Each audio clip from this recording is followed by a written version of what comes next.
டெல்லிக்கு போனோம் நான் என் தம்பி பிரபு எங்கள் மூத்தவர். விண்ணூர்தி நிலையத்துக்கு வரும்போது பிரபு வண்டியை கொஞ்சம் பின்னாடி எடுத்து விட்டு வரேன்னு அங்கே நின்றுட்டான். நான் முன்னாடி போயிட்டேன். எங்கள் மூத்தவர் வந்து தம்பி தம் போட்டு வரேன் அப்படின்ட்டு அங்கிட்டு போயிட்டாங்க. திடீர்னு பார்த்தீங்கன்னா சுற்றி என்னை இராணுவம் வளைச்சிருச்சு இராணுவம். பிரபு அப்படியே பதறிட்டான், என்னன்னு தெரியலேன்ட்டு. எங்கள் மூத்தவர் அப்படியே கட்டை பாதி அப்படியே நிற்கிறாரு. என்னை சுற்றி நின்றுட்டு கட்டி பிடிச்சேன். அண்ணா ஒரு ஃபோட்டோண்ணா, அண்ணா ஒரு செல்ஃபினா.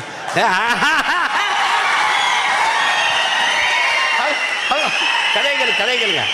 எங்கள் மூத்தவர் அடா பாவிகளா கொஞ்ச நேரத்தில் பதற வச்சு விட்டீங்களாப்பா, என்னப்பா அப்படின்னு.